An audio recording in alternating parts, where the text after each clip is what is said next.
तो आप जब भी कंसल्टेशन के लिए आते हैं तो आपको बहुत सारी चीजें समझना जरूरी रहता है। उसमें से एक चीज होती है शेडिंग फेज, क्योंकि इससे अगर आपको इसके बारे में नहीं पता हो तो आप हेयर ट्रांसप्लांटेशन के बाद जब ये फेज आएगा तो आप काफी tensed and may be cheated महसूस करेंगे।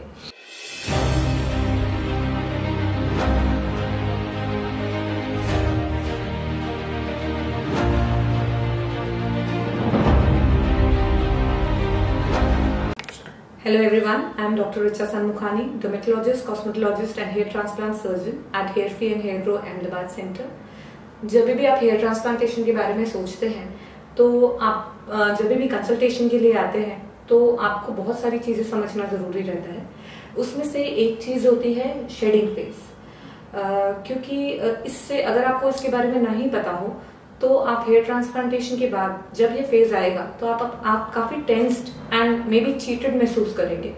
इसीलिए मैं आपको आज शेडिंग फेज के बारे में बताऊंगी। शेडिंग फेज, जब भी आप हेयर ट्रांसप्लांटेशन कराएंगे तो जो आपके हेयर हैं वो तुरंत ग्रो होना स्टार्ट नहीं होंगे।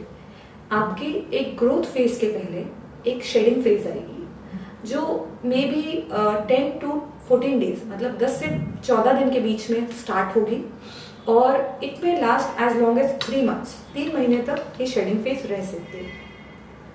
इसमें क्या होता है, जो भी हमारा हेयर रहता है जब आप ट्रांसप्लांट कराते हैं और इनिशियल आप वॉशिंग करते हैं तो जो 5th और 10th डे के बीच में आप अपना लुक देखते हैं उसमें आपको छोटे छोटे हेयर फॉलिकल्स ऊपर दिखते हैं।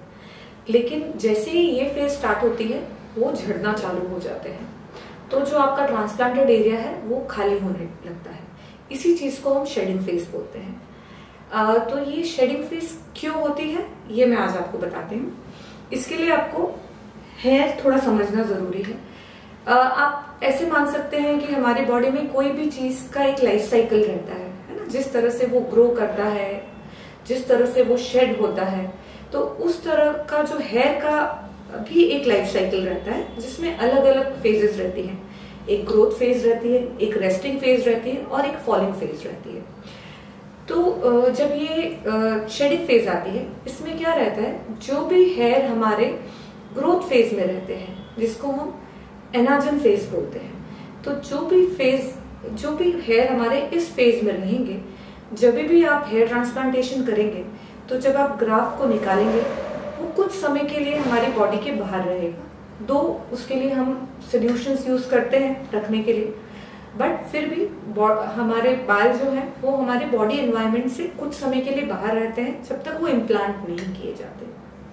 प्लस जब वो इम्प्लांट किए जाते हैं, जब वो अपनी जगह पे रेसिपिएंट एरिया जिसको हम बोलते हैं वहां पे लगा दिए जाते हैं, तो जो नॉर्मल हमारी बॉडी की ब्लड सप्लाई रहता है या ब्लड सर्कुलेशन रहता है उसको स्टैब्लिश होने में या उसको चालू होने में भी एक समय लगता है। तो इस कारण से जो हमारे बाल ग्रोथ फेज में रहते हैं उस फेज में नहीं रह पाते और झड़ जाते हैं। तो इसमें क्या रहता है कि जो आपका हेयर रहता है वो सिर्फ ऊपर से, स्किन के ऊपर से, जो उसको हम शैफ्ट बोलते हैं, वो निकल जाता है और अंदर उसका रूट जो काफी डीप रहता है वो रह जाता है। ठीक है, तो आप ये महसूस करेंगे कि ऊपर के आपके बाल धीरे धीरे झड़ते जा रहे हैं। ये शेडिंग फेज वेरी कर सकती है। किसी किसी को बहुत मिनिमल शेडिंग होती है, से 10% 20%, और ये शेडिंग फेज 90% तक भी हो सकती है कि आपके 90% हेयर के शाफ्ट झड़ गए।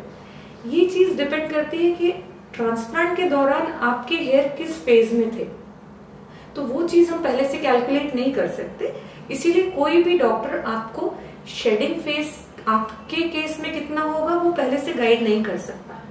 बट यस, हमने बहुत सारा टेक्निक्स ऐसे इम्प्रोवाइज की है, जैसे हमारा बिग FUE टेक्निक है हेयर ट्रांसप्लांटेशन का, जिसमें हम ग्राफ्स को एक ऐसे सोल्यूशन में रखते हैं जिसमें वो ऐसा महसूस करता है कि वो बहुत कुछ बॉडी के एनवायरनमेंट के अंदर ही है। तो इस चीज से भी शेडिंग फेज काफी कम हो जाता है। दूसरा चीज ऐसा रहता है कि अगर आप जो टाइम कम कर दें, जितनी देर के लिए आपका ग्राफ बॉडी के बाहर है, तो उस चीज से भी शेडिंग फेज कम हो जाती है। तो हम आजकल ऐसी लेटेस्ट टेक्निक्स ऑप्ट करते हैं जिससे एक, बॉडी के बाहर ग्राफ कम से कम देर के लिए रहे, सेकेंड, अगर हम ग्राफ को बाहर रखें भी तो एक ऐसे सोल्यूशन में रखें जिससे वो बॉडी के एनवायरनमेंट के अंदर है ऐसा महसूस करे। तो इससे हम ट्राई कर सकते हैं कि शेडिंग फेस कम हो जाए। हम शेडिंग कंप्लीटली अवॉइड तो नहीं कर सकते, बट उसका अमाउंट कम कर सकते हैं, जैसे जो परसेंटेज है वो कम कर सकते हैं। तो इसके लिए हम लेटेस्ट टेक्निक्स ऑप्ट करते हैं। But shading face variable phenomena है और शेडिंग फेस से डरने जैसी कोई बात नहीं है, ये इनवेरिएबल है, मतलब सारे केसेस में शेडिंग फेस होने ही वाली है। तो जो आपका ऊपर का शाफ्ट है, मतलब ऊपर का जो हेयर है वो झड़ जाएगा, बट रूट्स अंदर रह जाएंगे जो ग्रोथ फेज में वापस आएंगे। होप करती हूँ कि आपको ये चीज शेडिंग फेस आपको थोड़ा समझ में आया होगा, जिससे आपके लिए हेयर ट्रांसप्लांटेशन के बाद का जो एंजाइटी फेज रहता है या आप टेंस महसूस करते हैं तो वो आप कम महसूस करेंगे। Thank you.